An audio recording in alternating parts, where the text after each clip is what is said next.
What is up, everyone? Jay here with another Rearmed Machyua's video, and today we're going to take a look at the next main series banner for Thracia 776 and the new OC Melíai. I think that's how you say your name. I think that's how she said it. Melee, however you want to say it. So the first unit is the Blade of Gales Machyua, which is kind of crazy to see her as a rearmed hero because she doesn't really have that much screen time in Thracia to what I remember. So, I mean, no hate, of course, but she's in the game. That's awesome. And she's providing a new arcane sword, which is very needed because the old arcane sword is very outdated. So arcane renegade gives you -1 cooldown, and also the ability to give support to your allies within 3 spaces, and grants attack speed +5 to them, and also gives them 7 HP healing. So that's great.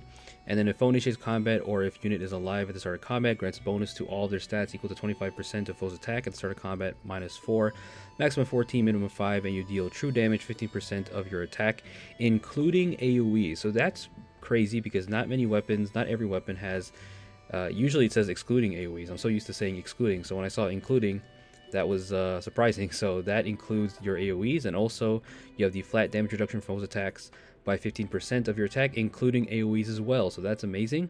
And then you also grant the special jump -1 to yourself before units first attack during combat, and 7 HP healing. So simple weapon, but the fact that it includes AoE specials for both the damage when you have an AoE and also reducing damage from AoEs is really big for units that want to omni tank and, you know, become a god sword. So this is really nice. Then she comes with Gust, which is, you know, the skill for most sword units, unless you have a PRF special of your own. This boosts 50% of your speed. You guys know what Gust does. And then Distant Bonus Doubler is on many units in the game because it's very good to have this encounter and bonus doubler built in. And then she comes with her PRF B skill, Hot Blooded. This gives you Vantage, so she's trying to be like Marth. Okay. There's always going to be some new sword unit that tries to Vantage sweep, so there it is. And then also have the Phantom Speed built in at the start of turn and at the start of enemy phase, except in summer duels. If unit is within 2 spaces of an ally, triggers the following effects. If special cooldown count is at maximum value. Okay, so you have Times Pulse. You also have a damage reduction, piercing / halving, and then dodge to unit and allies within 2 spaces for 1 turn. So that's 3 really good effects at once. And then if foe initiates combat or foe's HP is greater than or equal to 75% HP at the start of combat, inflicts -5 to everything except for res on the foe during combat, and deals 20% true damage of your speed. And then also reduces damage from the foe's attack by 20% of your speed, so of course flat damage reduction on top of what you already have in the Arcane Renegade Sword. And then if your special cooldown count is a maximum value after combat, grant special cooldown count -1 to unit. So you also have more cooldown count. So this is a really good skill, and the Vantage is going to be really tricky and can definitely checkmate you, just like Dual Marth does. So watch out for that. And then also attack speed Faith. So this is a new C skill. This is going to give you the Bulwark effect and the attack speed +6 buff, of course, for 1 turn. And this is not going to be stopped by Elamine because it's start of player phase or enemy phase, not a start of turn. So Bulwark is really cool because this gives you insurance against units that want to sneak your back line, and you can protect them.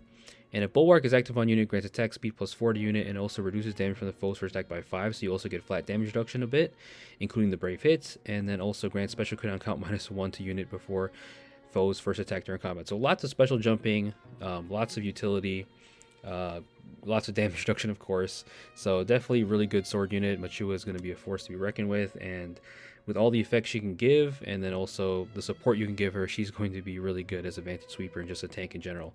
So yeah, this is definitely a sword you want to go for. Bulwark skill, or the Faith skill should I say, is also really nice because Bulwark effect, while it is more common nowadays, it's not the most common effect, and I feel like it is a bit underrated.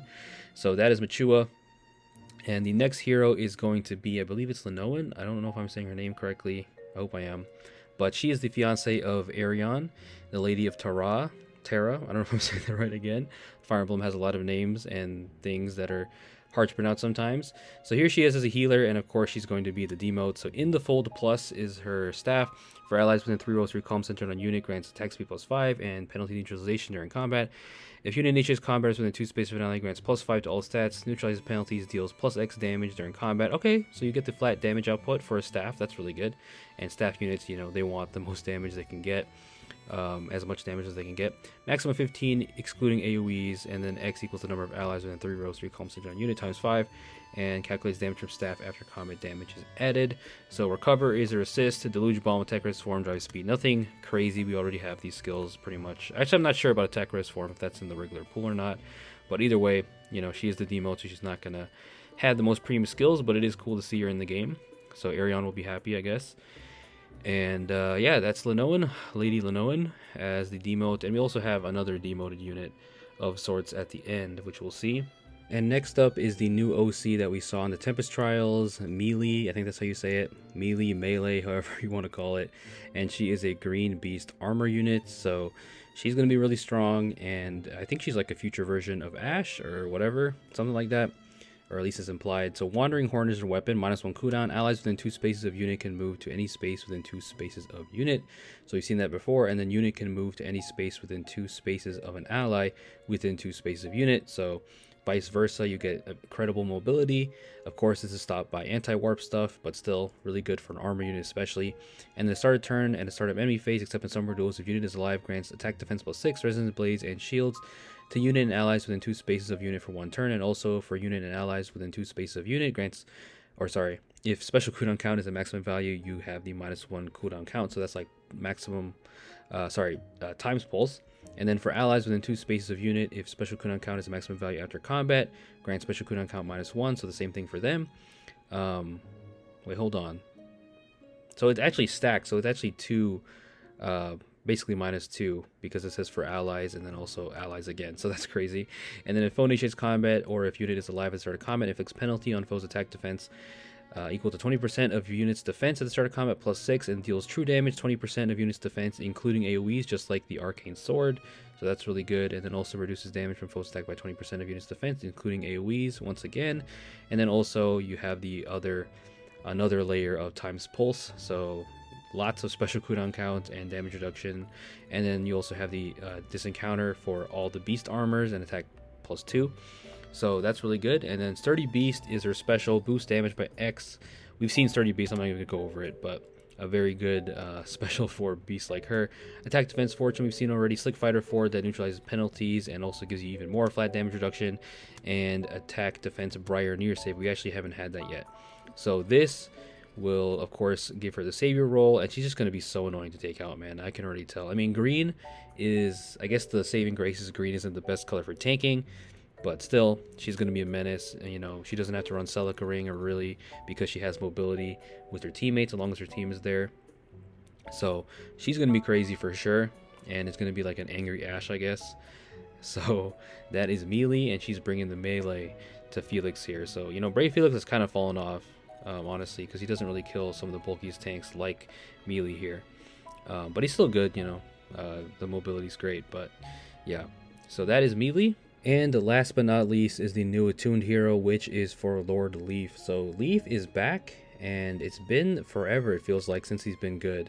I think back to the days when Legendary Leif was a very, you know, potent threat in Arena, but he's back with a new Bow Cavalier version, and this time he's a green bow.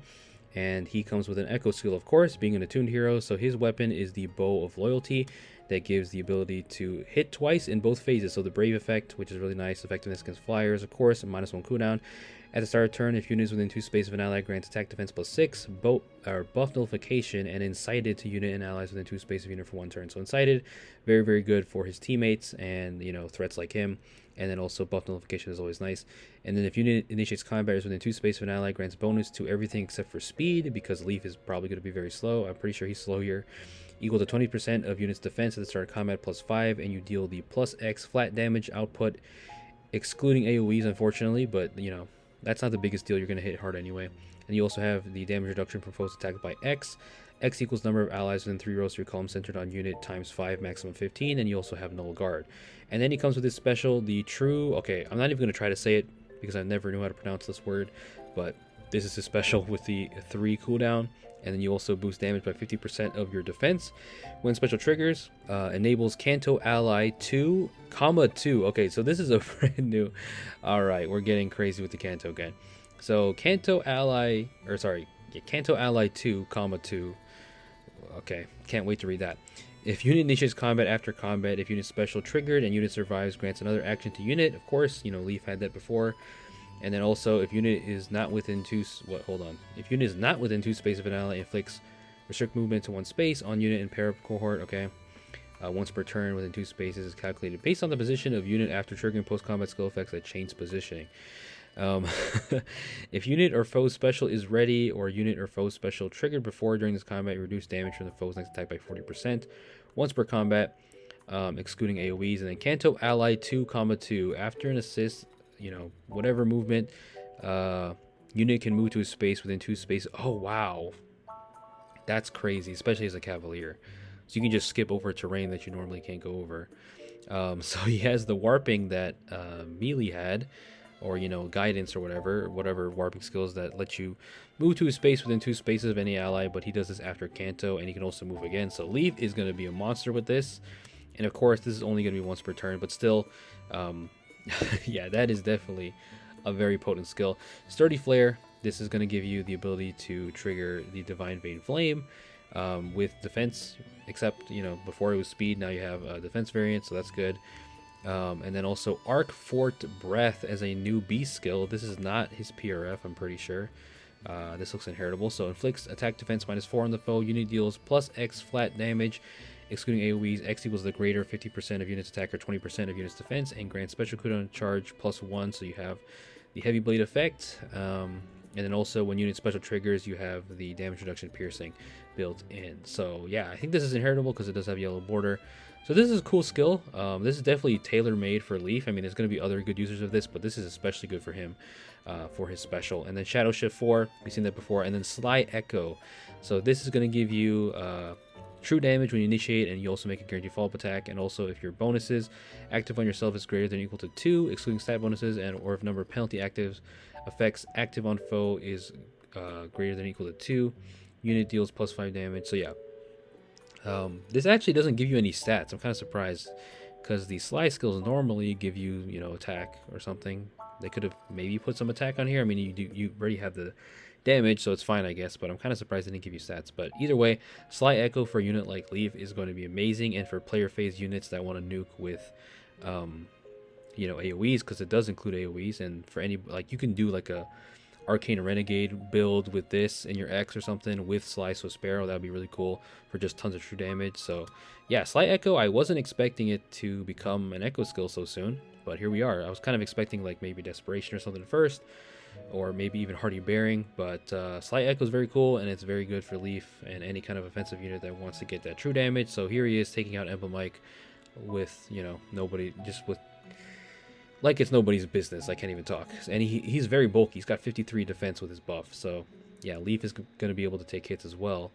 Here he is taking out Fjorm. She's also, she has the triangle disadvantage, so she has no chance. But still pretty impressive, because Fjorm can still take hits nowadays, honestly. Sometimes some threats can't take her out. But yeah, that's Leif, and that is the banner. We also have Dagdar as the GHB, and we have Homer as the instant demote, I believe. So Homer fans, he's kind of got a cult following, so Homer fans are very excited. Dagdar as well, nice to see the dad in the game finally. There's Homer right there with his swag purple hair, and that is the banner. So let me know what you guys think. I'm not going to summon on it probably. I mean, the Arcane Renegade sword is kind of tempting to give it to my base Marth or something, or any of my other sword units, but we'll see how it goes, I guess. But if you guys summon on it, good luck, and leave a like if you guys enjoyed. Please stay safe out there. Peace out.